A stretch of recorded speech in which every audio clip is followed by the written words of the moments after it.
Hello everyone, and you're so much welcome to today's tutorial. I'm sure you love what you see right on the screen.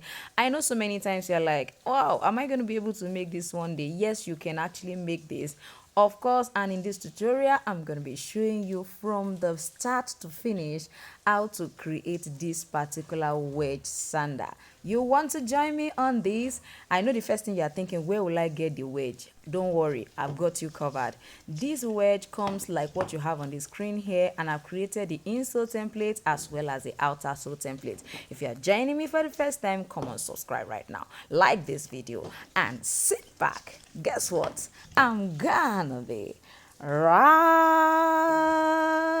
there.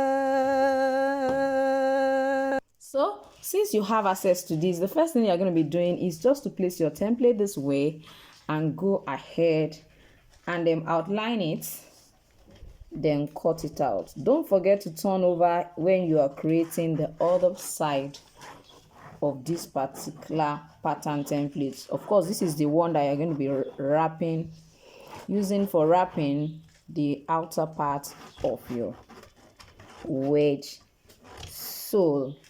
So this is what I mean. You turn over this way. You turn over this way to actually outline the second leg. All right, so apply your contact cement adhesive. Ensure you check to know which is for right and which is for left.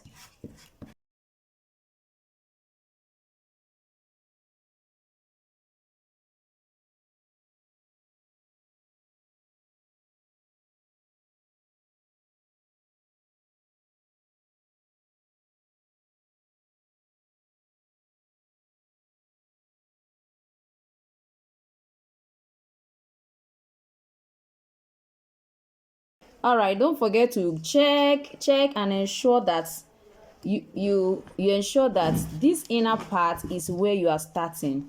And then don't forget that you can see a bulge around here. So when you are fixing it, please ensure you pay attention to where to start from. It's very important, or else you will not have a very good look. You might have to apply your gum all over again. Now look at this. This is the right leg. This is the inner part. Now this part that is bulging out is this part of the sole. So we're going to just try to place this way. Just try as much as possible to place this way. You can see what I'm placing right here. So this place, this part, this one will, it will go this way. You really need to be very careful with this. You can see what is happening right here. So it means I didn't position it well. That's what it means. So I have to ensure I work that out perfectly well.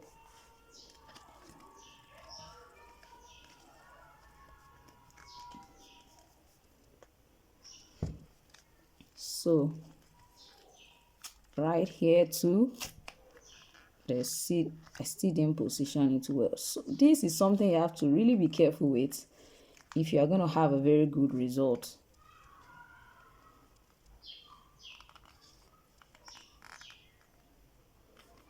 And you see what I'm having all around here, so I can make sure it's smooth.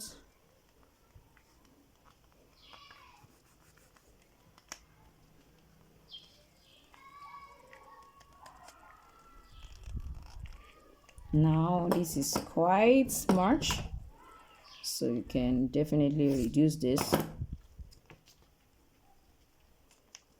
So you can see what I have here. All these are going inside. If you see this is too much, you can reduce it so that you can easily fold in.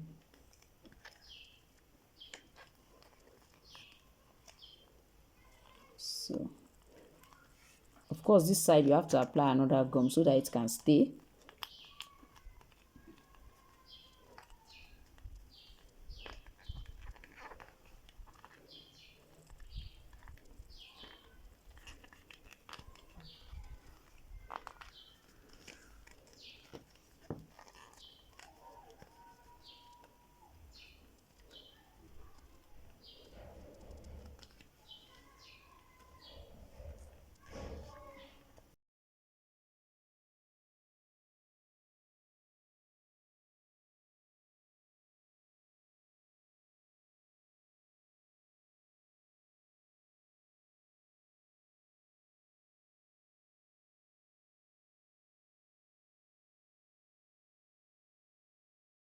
Now let's go into cutting out the sole. Of course, the template comes with it, so you just use whatever kind of sole sheet you want to use. Cut it out. I'm using sandpaper on the edges just to smoothen it. If you have a wraps, you can also use that. Voila, it is ready. So for the inner sole, we're going to go ahead and place our template as well on the EVA foam. I'm using 3mm EVA foam, and we'll also be using the insole cardboard. Now, for the wedge sole, using the insole template, I need you to follow this particular pattern when you want to cut out the inner sole. Now, don't cut exactly on the line. Cut outside that line gently, outside your outline gently. That is the best way to actually cut this, to be able to achieve a perfect fit by the time you place it on our children wedge sole.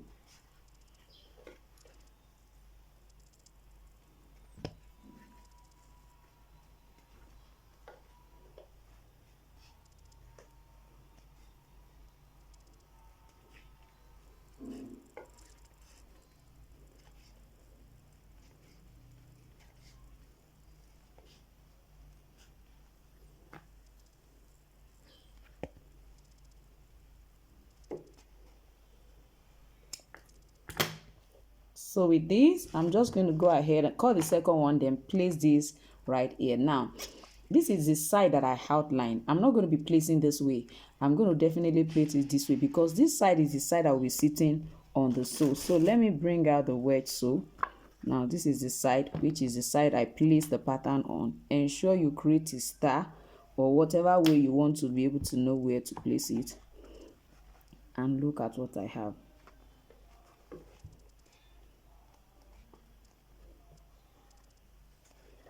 Can you see what it looks like?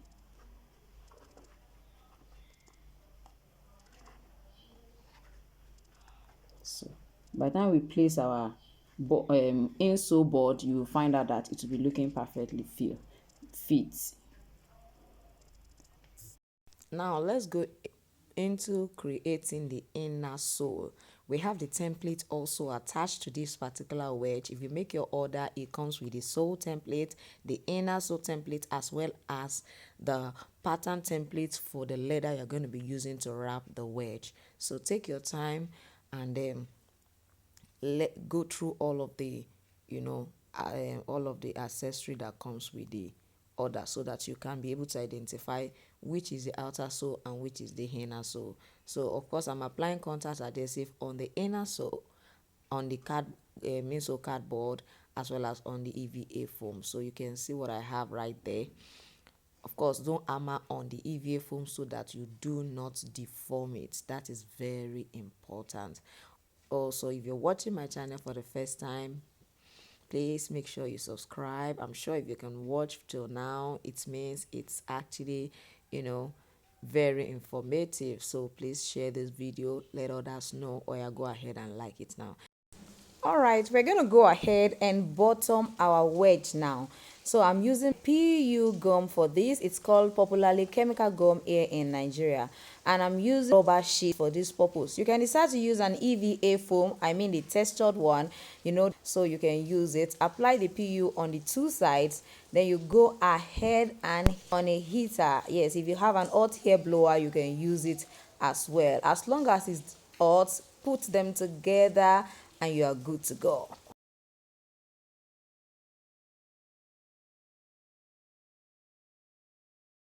All right, let's go ahead and last now. I've already taught on how to create this particular upper. Of course, the open toe design, I've taught on it. Go right into the description to see how to actually create yours. Is quite simple. Yeah, it's simple. So with this now, I'm just going to place this here. Now the size of the shoe last is 39, is 28, 30. And then you can see that it's 29.30 rather, and I'm using 28 now. This is one of the things that I find out that we have challenges with when we buy shoe lasts. Now this particular shoe last will work perfectly well for somebody wearing 30.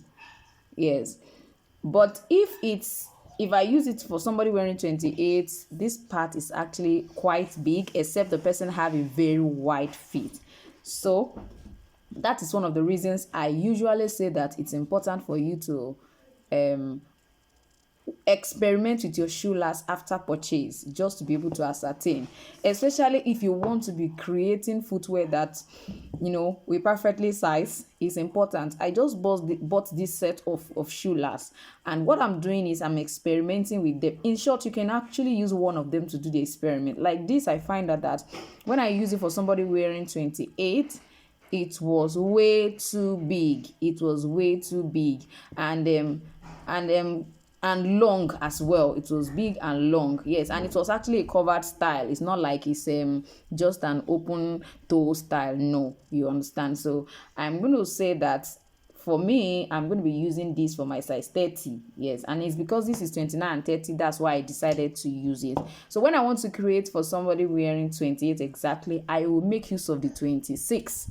That's what I'll be doing because of the little research I've done, or experiment, so to say. Please don't buy shoe last and just think the size is perfect until you make use of it, and you verify to be sure that it's actually a perfect fit. That is just my opinion. So for this, I'm going to place it right here. And most times this open toe design positions itself. Now I know somebody who is a beginner will be wondering, how will I know where to place it? Now if I place it here, it looks okay, but it's not okay.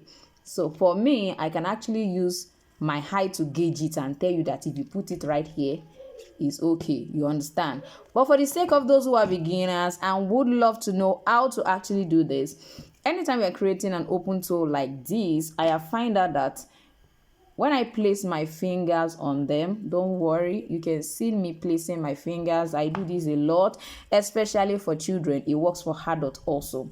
I'm going to, because it's actually an open toe and it's wide, the shape you find that it curves up, so you can't be using this particular part. We're going to move forward a little bit, so I'm going to be using just this hand of my nail, this hand right here, and on this other side I'm also going to use that same end. I hope you understand what I'm trying to say. So you have the options of using exactly this end or ahead of that particular end, either exactly this or in between your finger like this. But for this side is perfectly okay. I mean, for this kind of open toe design. Now let me tell you what the size of my width is actually about 5 point no, it's not 5.6. This is 5.5. The width is 5.5, so that when you want to go to the video to check it out, whether in the description or at the end of this video. I've had a lot of people tell me we didn't see it at the end of the video. It was because you downloaded my tutorial and you went ahead to watch on your phone. That's why you can see what's on the screen. So for you to be able to see whatever link I place on the screen, you have to watch it online. You understand what I'm trying to say? You won't see it if you are watching offline. So please, before you ask me that question, ensure you're watching online. I know sometimes a lot of things and I could not actually place it at the end, but most times they are there. We are the one that seems not to be seeing it. So because it's passing by the side, there are two options. I've already marked those points that I'm actually using. It's still the finger. Now because I'm having this is going to pass by the side, you have two options, especially if you want your sole to finally lay perfectly well on top of the wedge. You are meant to actually open this particular cardboard part so that it can stay very well right there. And if you are not doing that, it means your leather is not too thick. If your leather is quite thick, it's expedient for you to do that, or else it will not lay perfectly well right here. So learn to open whatever style you want to create. Take your time to open, to open the cardboard and the shape right there. Do a prototype. It's not a crime to have a prototype of this. Just cut it out and then put it right there before you wrap, at all. You will have done all of that, as well as for the back pattern. It's not a crime to have a prototype. As long as it's something you will continue to make, you continue to create, I don't think there's anything wrong with having, a prototype always of a particular design just to know where to cut, especially if you want it to perfectly, fit your inner sole without any side opening. I've had a lot of people say it's opening. The reason it's opening is because most time the thickness of your upper is so much that it's affecting, the placement here. Now let me show you what I mean. I actually really want to emphasize on this. So if you place it right like this and you put it, if it is very thick, it will not close up. You understand? This edge will not close up. It will not allow other parts also to touch, the sole, which will not make it adhere properly and bond properly. So it means you have to learn to either open your inner sole, I mean by the side here, open the cardboard and let it pass by the side. I'm not talking about opening the inner sole. Please don't misunderstand me. So if not, be ready to actually bevel it, because even if it's thick and you do not open, if you bevel, what I mean by beveling is reduce the thickness of what you have here, and this can be very difficult, especially with synthetic leather. If you are using a genuine leather, it's easy to bevel. So if you are working with a synthetic leather, the most appropriate way to actually bevel, for me, I'm talking about what from my little experience, is to use a grinding machine to just try to bevel all of this side, and then it will be a bit tiny so that it can stay perfectly well. So that's majorly what I need you to understand as far as this design is concerned. So permit me to just go ahead right now and begin to lace. So I'll be applying my contact cement adhesive on, of course, the insole and on the upper as well. Of course, when it's dry, I'll just go ahead and begin to lace. I want to check and be sure that it's at the appropriate point. So it's not yet there. Now I think I'm going to be doing this on my leg so that you can see properly. So place this way. Ensure that the cuff part is actually aligning with the center. Ensure that this is not bent this way. Make sure you straighten it. And you come back here. Place it. Then check. Make sure you pull perfectly well.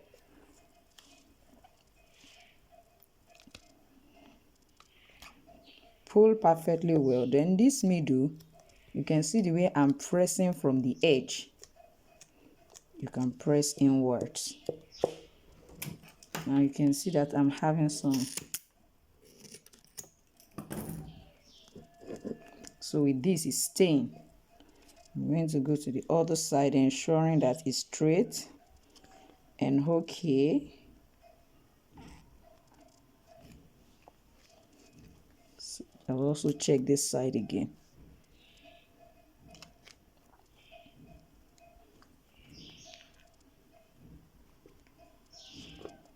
So what am I going to do? Still press from the edge gently,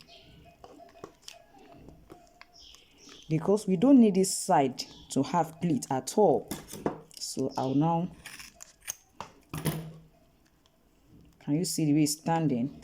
So you can see what we have right here. You can see what this looks like. So let's go to the back pattern. Now for the back pattern, I'm going to be showing you how to follow some measurements for you to be able to understand the height you should use. I want you to know that this is also very relative to whatever design you intend to achieve with your back pattern, or how you want it to be positioned on the child's foot. So I've taught severally on how to locate this. Just make sure that your shoe lace aligns properly. You should not go inside. You should align properly. So let it align. You should not go inside. So now what I'm going to be showing you here is this particular place, this height. Now from this particular side to, this particular, insole, where the insole starts, the height I'm going to be using for this particular part is actually 5. It's between 5 centimeter and 4.5. You understand? This size is size 30, size 29, size 30, size 28. You can use this particular height for them. If you're working with, let's say, size 23, 25, you might have to go as low as 4 centimeter to 4.5 centimeter. You understand? So most times this place tends to be a bit higher, just a bit higher than this inner part, just a bit, probably about 0.5 to 0.25 difference in their height most times. So what I'm going to be doing, I'm going to be using my measuring tape. Now, if you look at my measuring tape, you see that I've removed the iron. Most times the iron does not help you to be able to locate the perfect position to use. So from this particular mark, you understand, I'm going to place it right here and check. You see, till this particular edge here. If I place it like this, you can see that this is already much more than 5 centimeter. So I'm going to try and adjust my buckle because that's the height I want at that point.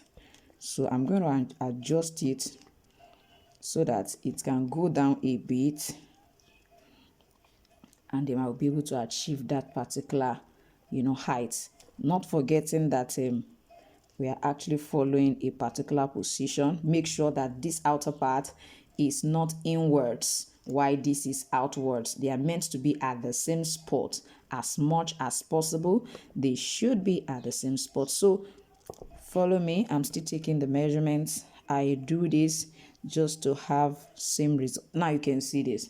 So between 4.5 to 5 is okay. Now this side where you see 5 being written is 4.5 because this long line, this long calibration is 4. While the next one in between is 4.5. While the one under 5 is 5. Please, I need you to note that on your measurement tape. So with this, I can decide to use this one this way. You understand? I told you between 4.5 to 5. That's what you should use as height. 4.5 to 5. Please don't forget. So I can decide to adjust this like this and then, bring this in this way. Now, considering the fact that it looks like it's too long, I'm going to remove that and then I'm going to come to this side. Now, this one has to go down a bit so that this side will be sleeping properly. Now, don't forget to adjust this. Then we're going to come to this as well. Measure. I told you this can actually see that this is also longer and that's not what we want. So we're going to make sure that we adjust it as well. When you pull it, there are tendencies that it will be different. So let's check. You can see what I have right here is already also much more than 4.5. I'm sure you can see it. We are making use of this particular curve edge and it's more than 4.5. So that's also fine. And then you have your sandal ready and beautifully made. I'm sure you can see what this looks like. Even looking at it, you find that it's looking so beautiful. So now I'm going to be placing, of course, we are going to be bottoming it, and then we're going to be placing an accessory on it. So the beautiful accessory we are placing on it is going to be this particular accessory. So go check me out on Facebook or on Instagram. I've already shared on how to create this particular bow right there. So go ahead and then follow me on Facebook and Instagram so that all these series that I used to create about all these little designs and accessories, you won't be missing them. And make sure you're engaging.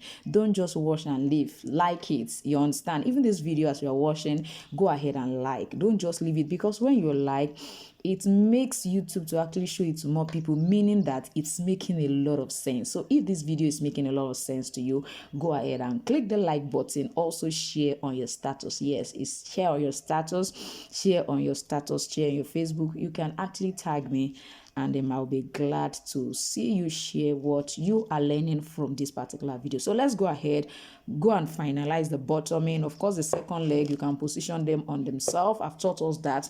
Position it on it so that you can mark the right position to use, and then we'll go ahead and bottom. Before we bottom, I'm going to be using my grinding machine to grind all of this, knowing fully well that this is actually a synthetic and glossy surface my chemical gum, which is also known as the transparent gum, some call it PU gum, may not, perfectly stay here. So many times people ask me, oh, what kind of gum? What's the best gum? What's the best gum? I think what we should learn is how to apply the gum and not exactly the gum. There are just few of them that are popular here in Nigeria. I know of Top Bond, I know of OC High, I know of V-Track. You understand? And I think where I am, those are the three. Those are then energy. Yes, there's another one called energy now, and I think I had sometimes recently I've not been seeing energy quite frequently. You see, all these contact cement adhesive, even the PU gum, is your application process that will determine the end result. Let me just be sincere with you. I understand that each of our sole, the material that the soles are made of, has their complications. You understand, because of the material that is being used. But I want you to know that if you can make sure that you roughen the surface properly, you understand, there are some processes that I'm actually working on. Of course, when I'm through with my experiments and research, I will let us all know. But I want you to know that one major thing that can affect the proper bottoming of a footwear is your inability to actually roughen all of this surface properly well. You have to roughen the surface. See, if the contact cement or the PU gum is not absorbed into the surface, are you getting me? It pulls off easily. It pulls off easily. You understand? So, and I'm going to suggest that whatever kind of sole that works well for you is what you should use most times. Don't use what doesn't work for you. Yes, don't use those what doesn't work.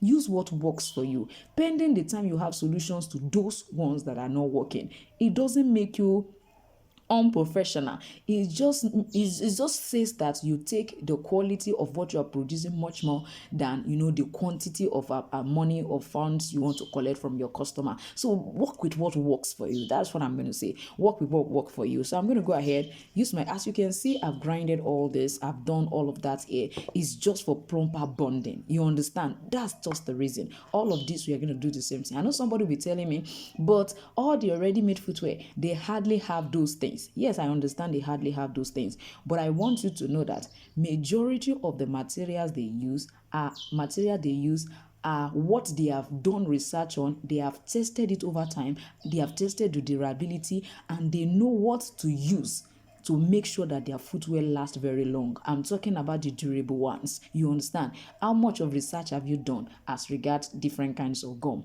You understand what I'm trying to say? Have you tried a particular process? Did you try another one? Did you try another one? You didn't do any of that. You just wanted a result. You keep doing the same thing and you wanted, the result to be different. It can never be different. So you understand what I'm saying? So please, I need you to check this out and make sure if you apply it like this, it doesn't work. Change the style. You understand?